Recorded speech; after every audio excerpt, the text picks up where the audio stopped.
어떤 스승이 제자들 앞에서 바구니에다 꽃을 담아놓고 묻습니다. 이게 무슨 바구니냐? 제자들이 대답하기를 꽃바구니입니다. 스승이 그 바구니에서 이제 꽃을 빼고 생선을 담습니다. 그리고 또 묻습니다. 이게 무슨 바구니냐?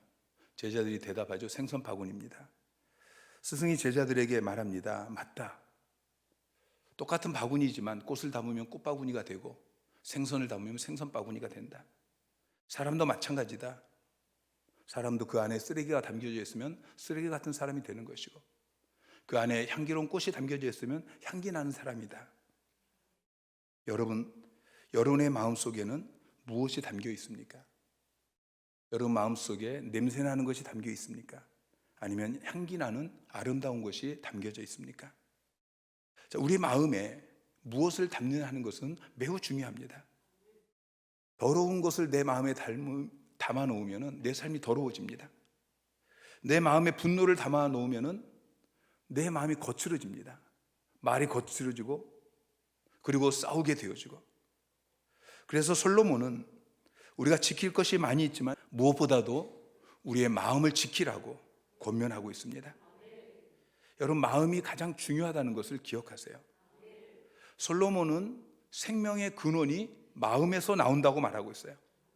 극단적인 예를 들면은 죽고 싶다 그런 마음을 품게 되면은 자살하게 되는 것입니다. 심리학 용어 중에서 심리적 자살이라는 용어가 있습니다. 심리적 자살이라는 것은 육체적으로 자살하는 것이 아니고 심리적으로 삶을 포기한 상태를 이야기합니다. 환자들 가운데 보면은 죽을 병이 아닌데도 시름시름 앓다가 죽어가는 사람이 있습니다. 그러나 죽을 병에 걸렸는데도 살고 싶다, 그렇게 마음을 먹고 투병 생활을 하면서 극복해 나가는 사람들을 우리가 볼 수 있죠. 여러분, 마음을 지키는 것이 매우 중요합니다. 우리가 늘 우리의 마음을 지키며 살아야 되는데 실제로 마음을 지키는 게 이게 쉽지가 않습니다. 피터 대제는 말하기를 러시아 제국, 그 큰 제국은 내가 다스릴 수 있는데 내 마음 하나는 다스릴 수 없다, 그렇게 고백했습니다. 마음을 다스리는 것, 마음을 지키는 것, 이게 쉽지 않기 때문에 우리는 마음을 지키기 위해서 노력을 해야 되는 것입니다. 무엇보다도 여러분의 마음에 성령으로 충만해야 돼요. 로마서 14장 17절에 보면은 하나님의 나라는 먹는 것과 마시는 것이 아니요 오직 성령 안에 있는 의와 평강과 희락이라 그랬어요. 하나님 나라는, 여러분의 마음이, 여러분의 삶이 하나님 나라가 되어야 되잖아요. 하나님 나라는 성령 안에 있는, 성령으로 충만할 때, 성령님이 나를 다스릴 때, 그때 나의 삶 가운데 의와 평강과 희락이 넘치게 되어지는, 평강은 성령 안에서 우리에게 주어지는 것입니다. 여러분, 신앙생활이 무엇입니까? 저는 신앙생활을 아주 간단하게 도표화시켰습니다. 신앙생활의 출발점은 은혜입니다. 하나님이 우리에게 은혜를 주십니다. 그 은혜를 우리가 받아 누려야 돼요. 은혜를 받아 누리면 그때 우리의 마음이 평안해져요. 우리의 마음이 평안해지면 우리가 하나님이 맡기신 사역을 감당할 수 있는 것입니다. 가정에서고 일터에서고 교회에서고 하나님이 우리에게 맡기시는 사역을, 마음이 불안하면, 마음이 평안하지 않으면 사역을 감당할 수 없어요. 근데 은혜를 받으면 마음이 평안해져요. 상황이 어떻든지 마음이 평안해요. 그래서 그 모든 상황 속에서 주님이 우리에게 맡기신 그 사역들을 감당해 나가는 거예요. 그러면 하나님이 상을 주십니다. 이 땅에서도 저 천국에서도 우리에게 상급을 주시는 거예요. 여러분, 이게 신앙생활이에요. 우리가 예수 믿고 구원받았지만 그 뒤에 계속해서 신앙생활하는 것은 하나님이 주신 은혜를 받아 누려서 우리의 마음이 평안하고 평안한 중에 맡겨주신 일들을 묵묵히 감당해 나가고, 주님이 우리를 바라보면서 잘하였다 착하고 충성된 종아 칭찬해 주시고 상을 주시고, 그러기 위해서 여러분이 성령으로 충만해야 된다는 것이죠. 성령 안에 있는 평강, 여러분의 마음속에 정말 성령께서 주시는 그 말할 수 없는 평강이 넘치시기를 주님의 이름으로 축원합니다. 요한복음 14장 27절 말씀 시작. 평안을 너희에게 끼치노니 곧 나의 평안을 너희에게 주노라. 내가 너희에게 주는 것은 세상이 주는 것과 같지 아니하니라. 너희는 마음에 근심하지도 말고 두려워하지도 말라. 주님께서 말씀하셔요. 나의 평안을 너희에게 주노라. 주님이 저와 여러분에게 평안을 주십니다. 세상이 줄 수 없는 평안, 세상은 알 수도 없는 그 놀라운 평안을 우리에게 주시는 것입니다. 나의 마음속이 늘 평안해. 나의 마음속이 늘 평안해. 악한 죄 파도가 많으나 마음이 늘 평안해. 삶에 문제가 없어서가 아니고 악한 죄 파도가 많은데 나의 마음 속이 늘 평안해. 주님이 주시는 평안이에요. 여러분, 성령께서 주시는 그 평안함을 받아 누리시기 바랍니다. 그리고 그 평안을 빼앗기지 않아야 돼요. 우리가 계속해서 평안해야 돼요. 그러기 위해서 첫 번째로 여러분에게 주어진 현재의 상황을 받아들이셔야 됩니다. 지금 여러분 앞에 놓여 있는 그 상황, 환경, 문제, 여러분은 어떤 태도를 가지고 계십니까? 많은 사람들이 자기가 원하지 않는 상황에 처하게 될 때에 가장 먼저 갖는 반응이 근심합니다. 낙심합니다. 또는 분노합니다. 그리고 입으로 불평하죠. 왜 나에게 이런 일이 생기지? 왜 내가 기도해도 응답이 없지? 왜 이 상황이 빨리 해결되지 않지? 그러면서 그 상황에서 빨리 벗어나기 위해서 몸부림을 칩니다. 그런데 그럴수록 우리의 마음에 평안은 사라지고 근심, 걱정, 두려움, 그리고 분노가 계속해서 생기게 되어지죠. 여러분, 지금 여러분 앞에 놓여 있는 그 상황은 우리 하늘 아버지께서 허락하신 상황입니다. 여러분 믿습니까? 여러분이 너무나 힘든 지금 여러분 앞에 놓여 있는 그 상황이 하나님께서 허락하셔서 여러분 앞에 놓여 있다는 것을 믿으셔야 돼요. 그리고 그 환경을, 그 상황, 그 문제를 바꿀 수 있는 분은 하나님밖에 없으십니다. 내가 할 수 있는 게 아니에요. 우리가 근심한다고, 우리가 분노한다고, 우리가 입으로 계속해서 불평한다고, 또는 내가 거기서 빠져나오기 위해서 몸부림을 친다고 빠져나올 수 있는 게 아닌 것입니다. 그래서 여러분들이 그 모든 상황 가운데 마음을 가라앉히시고 가장 먼저 해야 될 일이 그 환경을, 그 상황을 받아들이는 것입니다. 이건 안주하라는 이야기가 아니에요. 지금 그 상황을 만족하라는 이야기도 아니에요. 그 상황을 포기하라는 이야기도 아니에요. 무슬림처럼 인샬라 하나님의 뜻이니 숙명론으로 우리가 살아서는 안 되는 것입니다. 지금 이 상황, 이것이 내가 원치 않는 상황이고 내 마음에 들지 않고, 그렇지만 하나님을 신뢰하면서 내가 꼭 있어야 될 자리에 하나님이 지금 나를 놓아주셨다라고 그렇게 믿고 현실을 그냥 받아들이는 것입니다. 하나님께서는 우리 인생의 모든 상황을 선하게 사용하시겠다고 약속하셨습니다. 로마서 8장 28절 말씀 시작. 우리가 알거니와 하나님을 사랑하는 자 곧 그의 뜻대로 부르심을 입은 자들에게는 모든 것이 합력하여 선을 이루느니라. 여러분 이 말씀을 믿습니까? 여러분 이 말씀을 진짜로 믿으시기를 주님의 이름으로 부탁을 드립니다. 이 말씀을 여러분이 암송하시고, 그리고 날마다 이 말씀을 묵상하시고, 특별히 여러분이 힘들 때, 여러분이 원치 않는 상황에 여러분이 놓이게 되어질 때에 이 말씀을 여러분이 묵상해야 돼요.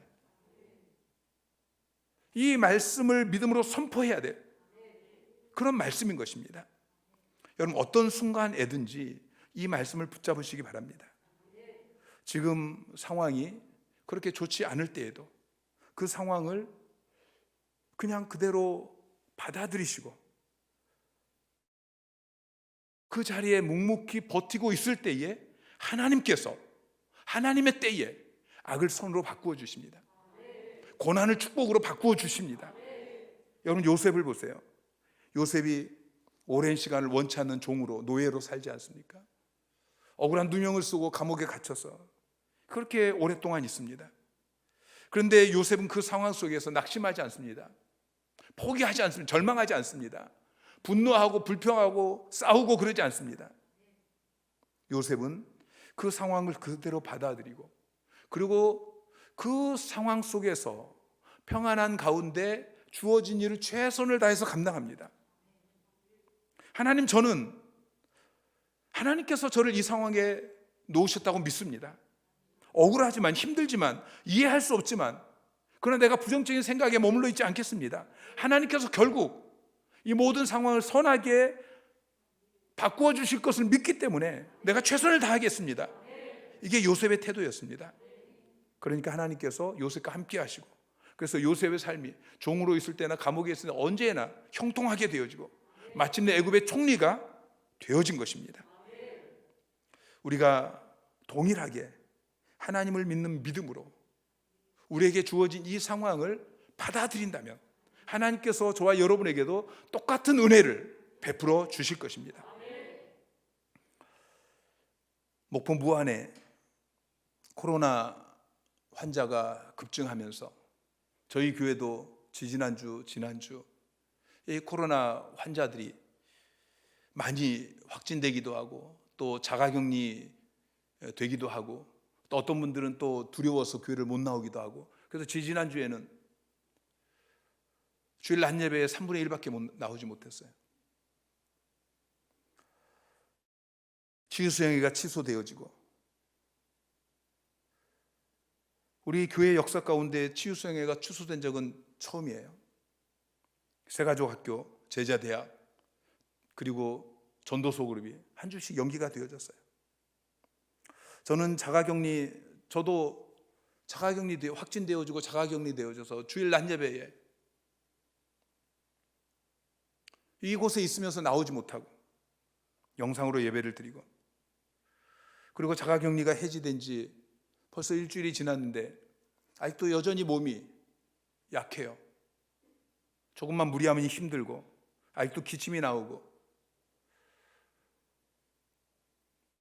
조금 전에 기침을 좀 했더니 이 목이 상해서 찬양 인도하는데 목소리가 잘 나오지도 않고요. 설교하면은 그냥 말이 헛나오기도 하고, 이게 지금 코로나 때문에 제가 그런 것입니다. 어떤 분들은 이런 상황이 주어지니까 근심하기도 하고 두려워하기도 하고 큰일 났다고. 근데 저는 처음부터 지금까지 마음이 평안합니다. 하나님께서 그 모든 걸 합력하여 결국은 선을 이루실 것을 믿기 때문에, 우리 하나교회 역사 가운데 처음 일어난 코로나 팬데믹이 벌써 3년째 진행되어지는 가운데도 계속 우리가 멈춤 없이 오다가 아무것도 아닌 이 오미크론 때문에 있을 수 없는 일이 일어났음에도 불구하고 제 마음에 전혀 근심이 없어요. 두려움이 없어요. 평안합니다. 마음이 평안하니까 자가격리된 그 상황 속에서도 사역을 하는 거예요. 마음이 평안하지 않으면 손에 잡히지 않아요. 몸은 얼마나 힘듭니까? 근데 그 몸은 힘들고 상황은 그런 그 속에서도 주님이 주신 은혜로 마음이 평안하니까 여전히 목양실에서 거기 갇혀서 거기서 사역을 하는 거예요. 일주일 자가격리하면서 전도 소그룹 교제를 다시 만들었습니다. 그동안 시간이 없어서 늘 마음은 있었지만 손대지 못했던 10몇 년 동안 한 번도 손대지 못하고 계속 그냥 썼던 그 전도 소그룹 교제를 이번에 새로 만들었어요. 하나님께서 이 자가격리라는 한 주간의 이 고난, 이 문제, 이걸 합력하여 선을 이루신 거예요. 하나님은 만복의 근원이십니다. 하나님 우리에게 쌓을 곳이 없도록 복을 부어주기를 원하십니다. 그러나 여러분 기억하세요. 구원은 공짜지만 축복은 공짜가 아닙니다. 우리가 구원은 거저 받았지만 상은 거저 받는 게 아니에요. 복은 거저 받는 게 아니에요. 우리가 하나님께 복을 받기 전에 반드시 통과해야 될 것이 있습니다. 그 중에 하나가 뭐냐면 고난이에요. 만약 우리가 원치 않는 그 상황 앞에서 근심하거나 아니면 왜 이런 일이 일어났지? 일일이 따져가면서 이해하려고, 이해가 안 된다고 막 불평하고 분노하고, 여러분 그럴수록 그 기간은 길어만 가는 것입니다. 물론 모든 상황에는 표면적인 이유가 있습니다. 때로는 우리가 잘못 선택해서 그런 일이 일어날 수도 있고요, 사탄이 우리를 공격해서 그런 일이 일어날 수도 있고요. 그러나 기억하십시오. 우리가 현재 있는 이 자리는 반드시 하나님의 특별한 뜻이 있어서 우리가 여기 있는 것입니다. 하나님께서는 우리의 실수든지 아니면 어떤 이유든지 그 시련을 통해서, 그 문제를 통해서, 원치 않는 그 일들을 통해서 우리를 하나님이 복 주시는 그 복을 받을 수 있는 합당한 그릇으로 만들어 가고 계시는 것입니다. 그래서 우리가 하나님 앞에 기도할 때에 내가 원치 않는 것, 내가 할 수 없는 것, 내 인생에 지금 풀리지 않는 것, 이것만 바라보면서 하나님, 이것을 언제까지 어떻게 해주세요, 그렇게 하나님을 닥달하는 기도를 멈춰야 되는 것입니다. 가장 좋은 기도는 내 주여 뜻대로 행하시옵소서. 내 주여 뜻대로 행하시옵소서. 내 뜻대로 마옵시고 아버지의 뜻대로 되기를 원합니다. 여러분, 이게 가장 좋은 기도라는 것을 기억하시기 바랍니다. 때때로 우리가 기도해도 응답되지 않을 때가 있습니다. 여러분, 기도가 응답되지 않거나 또는 내가 원하는 대로 일이 잘 풀리지 않을 때에 여러분, 둘 중에 하나라는 걸 기억하세요. 한 가지는 아직 하나님의 때가 되지 않았기 때문에, 하나님의 때가 아직 안 됐구나. 두 번째는 하나님께서 그보다 더 좋은 복을 우리를 위해 예비해 놓고 계신다는 것이죠. 지금 당장은 하나님께서 내가 기도하는 그 기도에 응답하지 않아서 이해가 되어지지 않고 힘들고 막 불평이 되어지고 그러지만, 여러분 1년 뒤에 또는 5년 뒤에 지금 하나님이 내 기도에 응답하지 않으신 것에 대해서 감사하게 될 날이 오게 될 것입니다. 여러분, 지금 내 눈에 보이지 않는 것을 보는 것이 믿음입니다. 아직 일어나지 않은 일이 일어날 것이라고 믿는 것이, 그게 믿음인 것입니다. 여러분, 하나님을 믿으시기 바랍니다. 하나님은 하나님의 때에 하나님의 방법으로 응답하시고 역사하십니다. 우리는 왜 이렇게 늦습니까? 하나님 앞에 호소하지만 하나님은 1분 1초도 늦으시는 법이 없습니다. 여러분, 지금 그 상황을 받아들이십시오. 지금 그 상황을 받아들이면 여러분의 마음이 평안해지는 거예요. 우리는 시련 속에서 성장합니다. 시련 속에서 하나님께서 우리를 복 받을 그릇으로 빚어가고 계시는 거예요. 그 시련을 또는 시험을 잘 통과하기 위해서는 우리가 늘 평안한 마음을 유지해야 되는 것입니다. 상황이 내 뜻대로 잘 풀리지 않는다고 해서 당장 죽을 것처럼 그렇게 난리치지 마세요. 이 문제가 해결되기 전까지 내가 웃을 수 없다라고 말하지 마십시오. 그 모든 상황들을 하나님께 내어 맡기고 지금 평안을 누리시기 바랍니다. 1800년대를 살았던 호레시오 스페포드라는 부유한 사업가가 있었습니다. 어느 날 그의 아내가 자기 네 자녀와 함께 대서양을 배를 타고 건너고 있었는데, 그 배가 다른 배와 충돌하면서 200명이 죽었어요. 그의 네 딸이 전부 바다에 빠져서 죽었습니다. 그의 아내만 겨우 살아남아가지고 남편에게 전보로 이 끔찍한 사고를 알려주는 거예요. 스페포드가 비통에 빠진 자기 아내를 위로하기 위해서 배를 타고 대서양을 건너갑니다. 짙은 바다 이 한가운데 어느 지점에 이르렀을 때에 선장이 그에게 이야기합니다. 지금 당신의 딸들이 익사한 그 지역을 지나가고 있다고. 굽이치는 그 파도를 바라보고 있던 이 스테퍼드가 그날 밤에 유명한 찬송가의 가사를 쓰게 됩니다. 내 평생에 가는 길 순탄하여 늘 잔잔한 강 같든지 큰 풍파로 무섭고 어렵든지 나의 영혼은 늘 편하다. 나의 영혼은 늘 편하다. 여러분, 어떤 일이 우리에게 닥치든지 우리는 스테포드처럼 그렇게 믿음으로 말할 수 있어야 됩니다. 나의 영혼은 늘 편하다. 내 계획대로 잘 안 되고 있지만 그러나 나의 영혼은 편하다. 의사에게 나쁜 소견을 들었지만 그러나 나의 영혼은, 나의 마음은 평안하다. 하나님의 소견이 다르기 때문이다. 인간이 할 수 없는 일 하나님은 하신다. 어떤 일이 일어나도 나의 영혼은, 나의 마음은 늘 평안하다. 우리가 그렇게 고백할 수 있어야 됩니다. 지금 내 앞에 놓여 있는 이 문제를 하나님 지금 당장 해결해 주세요. 이 고난을 지금 즉시 거두어가 주세요. 지금 즉시 나를 여기서 구원해 주세요. 그렇게 하나님을 닥달하는 기도를 멈추시기 바랍니다. 내가 시간을 정해놓고 내가 방법을 정해놓고 하나님 이렇게 해주세요, 하나님 언제까지 해주세요, 그렇게 새벽마다 하나님을 닥달하던 그런 기도를 멈추시기 바랍니다. 그런 기도 대신에 그 고난을 견뎌낼 수 있는 힘을 달라고 기도하세요. 그 고난 가운데도 평안한 마음을 달라고. 그래서 묵묵히 내가 가정에서, 일터에서, 교회에서 내가 해야 될 그 일들을 능히 감당할 수 있게 해달라고 그렇게 기도하시기 바랍니다. 여러분, 문제가 없어야만 평안한 것이 아닙니다. 저기 사방으로 둘러싸고 있어도 우리는 얼마든지 평안할 수 있는 것입니다. 밖이 아무리 요동쳐도 상관이 없습니다. 진짜 평안은 거기 있는 것이 아니고 내 안에 있는 것입니다. 내 마음이 평안한 것이죠. 평안한 마음을 유지하기 위해서 여러분이 두 번째 해야 될 일은 여러분의 근심을 하나님께 내어 맡겨야 됩니다. 여러분, 하나님을 닥달하지 마시고요, 하나님 내 문제를 이렇게 해결해 주세요, 하나님을 닥달하지 마시고 그냥 하나님께 내어 맡기세요. 그러면 우리 주님이 내 대신 내 짐을 짊어지십니다. 마태복음 11장 28절에 수고하고 무거운 짐진 자들아 다 내게로 오라, 내가 너희를 쉬게 하리라. 수고하고 무거운 짐진 자들에게 주님께서 내게로 오라 말씀하셔요. 주님께로 오라고 말씀하셔요.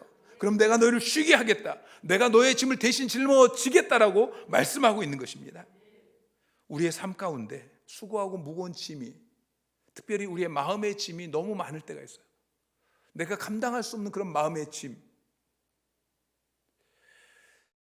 설교의 황태자라고 불리우는 위대한 신앙의 선배 스펄전 목사님은 우울증이 심했습니다. 때로는 우울증 때문에 그 당시에 가장 영향력을 끼쳤던 목사님이 우울증 때문에 몇 주를 설교를 못하고 그럴 정도로 우울증이 심했었습니다. 욥과 예레미야는 자기가 출생할 날을 저주할 정도로 그렇게 영혼의 낭망을 경험하기도 했습니다. 누구나 그럴 수 있습니다. 기독교 역사 가운데 위대한 하나님의 사람들도 다 그런 과정들을 거쳤습니다. 그런데 주님은 우리가 이 땅에서 근심, 걱정, 두려움, 그것 때문에 지쳐 쓰러지기를 원하지 않습니다. 우리에게 쉼을 주기를 원하십니다. 주님은 내가 짊어져야 될 십자가도 대신 짊어져 주셨습니다. 무슨 짐을 안 져주시겠습니까? 내가 져야 될 십자가까지 대신 짊어지신 주님께서 우리가 무엇이든지 주님께 내어드리면 주님이 대신 짊어져 주실 것입니다. 시편 68편 19절에 보면은 날마다 우리 짐을 지시는 주 곧 우리의 구원이신 하나님을 찬송할지로다. 하나님은 날마다 우리의 짐을 대신 짊어져 주시는 분이십니다. 그러므로 주님께 여러분의 그 모든 염려를 내어 맡기십시오. 베드로전서 5장 7절에 너희 염려를 다 주께 맡기라. 이는 그가 너희를 돌보십니다. 여러분, 수고하고 무거운 짐을, 여러분 마음을 짓누르고 있는 그 마음의 짐을, 근심, 걱정, 두려움을 다 주님께 내어 맡기십시오. 여러분, 기도는 맡기는 거예요. 기도는 닥달하는 것이 아니고 맡기는 거예요. 근데 한국 교회 성도들이 맡기는 게 뭔지를 잘 몰라요. 그냥 막 닥달하다가 그리고 또 그냥 그 짐 다시 가지고 돌아가요. 자, 어떤 사람이 옆에 사람에게 내 시계 좀 맡아줘. 그런데 말만 하고 시계를 안 주는 거예요. 여러분, 맡긴 거예요, 안 맡긴 거예요? 아무리 1시간을 계속해서 내 시계 좀 맡아줘, 내 시계 좀 맡아줘 1시간을 이야기할지라도 시계 안 주고 내가 그냥 들고 있으면 이건 맡긴 게 아니에요. 많은 성도들이 기도할 때 그렇습니다. 하나님, 내게 이 문제 있어요. 이거 해결해 주세요. 이것도 해결해 주세요. 계속 말만 하고 내어 맡기질 않아요. 주님께 내어 맡기지 않고 그냥 말만 하고, 그리고 기도가 끝나면 다시 그거 주섬주섬 다 챙겨가지고 가지고 돌아갑니다. 그리고 계속 그 문제 붙들고 염려해요. 맡겼으면 이건 내 거 아니에요. 여러분, 오늘 기도하고 집에 돌아갔는데 여전히 그 문제를 여러분이 가지고 있으면 여러분 주님께 맡긴 거 아니에요. 오늘 밤에 내어 맡기세요. 그리고 여러분 그거 다시 가지고 가지 마세요. 사무엘상 1장 17절 18절 말씀 시작. 엘리가 대답하여 이르되 평안히 가라. 이스라엘의 하나님이 내가 기도하여 구한 것을 허락하시기를 원하노라 하니 이르되 당신의 여종이 당신께 은혜 입기를 원하나이다 하고 가서 먹고 얼굴에 다시는 근심빛이 없더라. 자, 한나가 성전에 나가서 아들 달라고 하나님 앞에 간절히 기도해요. 그리고 엘리 제사장이 하나님이 내가 기도하고 구한 것을 허락하시기를 원하노라, 그 말을 듣고 집으로 돌아갑니다. 근데 18절에 보니까 가서 먹고 얼굴에 다시 근심빛이 없더라 그랬어요. 하나님께 다 맡겨버리고 이제는 마음이 평안한 거예요. 이게 기도예요. 아직 아들을 낳지 않았어요. 임신의 어떤 징조도 아직 있지 않아요. 그런데 기도하고 하나님의 사람의 말을 듣고 나서 하나님을 신뢰하면서 평안함을 누리는 것입니다. 그러니까 시간이 지나니까 사무엘을 낳게 되어져요. 사랑하는 성도 여러분, 오늘 밤 여러분의 모든 문제를, 여러분의 마음의 짐을, 근심, 걱정, 두려움을 주님께 내어 맡기십시오. 그리고 한나처럼 돌아가서 다시는 그 문제 때문에 근심하지 마십시오. 얼굴에 다시는 근심빛이 없으시고 평안하시기를 주님의 이름으로 축원합니다. 요한복음 14장 27절 말씀 시작. 평안을 너희에게 끼치노니 곧 나의 평안을 너희에게 주노라. 내가 너희에게 주는 것은 세상이 주는 것과 같이 아니하니라. 너희는 마음에 근심하지도 말고 두려워하지도 말라. 자, 주님께서 우리에게 평안을 주신다고 말씀하고 있어요. 그럼 주님이 여러분의 평안을 주십니다. 그 평안을 받아 누리세요. 오늘 세 가지를 말씀드려요. 첫 번째는 여러분의 그 상황을 그대로 받아들이세요. 그것 때문에 근심하거나 두려워하거나 불평하거나 하지 마시고 그대로 받아들이시고요. 그다음에 두 번째는 뭐죠? 내어 맡기라고 그랬죠. 하나님께 내어 맡기세요. 그리고 마지막으로는 하나님이 주시는 평안을 받아 누리고 그 평안을 가지고 집으로 돌아가시기를 주님의 이름으로 축원합니다. 하나님 평안의 하나님이십니다. 구약에 나오는 하나님의 이름은 여호와 샬롬이에요. 평강의 하나님. 신약에도 여전히 하나님의 이름이 평강의 하나님이에요. 로마서 15장 33절에 평강의 하나님께서 너희 모든 사람과 함께 계실지어다. 하나님 평강의 하나님이셔요. 예수님도 평강의 주님이셔요. 그리고 우리에게 평강을 주기 위해서 이 땅에 오셨어요. 데살로니가 후서 3장 16절 시작. 평강의 주께서 친히 때마다 일마다 너에게 평강을 주시고 주께서 너희 모든 사람과 함께 하시기를 원하노라. 평강의 주께서 너에게 평강을 주시고, 주님은 평강을 주시기 위해서 이 땅에 오셨어요. 평강을 주시기 위해서 십자가 못 박혀 죽으셨고요. 그리고 부활하신 다음에 요한복음 20장 19절에 보면 이날 곧 안식 후 첫날 저녁 때에 제자들이 유대인들을 두려워하여 모인 곳의 문들을 닫았더니 예수께서 오사 가운데 서서 이르시되 너에게 평강이 있을지어다. 주님이 부활하신 다음에 제자들 찾아가서 두려워하고 있는 그들을 향해서 너에게 평강이 있을지어다. 여러분, 하나님은 평강의 하나님이십니다. 우리 주님은 평강의 주님이십니다. 그 주님께 나아가면 주님이 여러분에게 그 평강을 주십니다. 세상이 알 수 없는, 세상이 줄 수 없는 그 평강을 여러분에게 주십니다. 데살로니가후서 3장 16절 말씀을 다시 한번 우리가 읽고 말씀을 마치려고 합니다. 시작. 평강의 주께서 친히 때마다 일마다 너에게 평강을 주시고 주께서 너희 모든 사람과 함께 하시기를 원하노라. 평강의 주께서 때마다 일마다 여러분에게 평강을 주시기를 축복합니다. 오늘 밤 기도하는 가운데 주님이 평강의 주께서 여러분의 그 모든 일들 하나하나 가운데 평강을 주시기를 주님의 이름으로 축원합니다.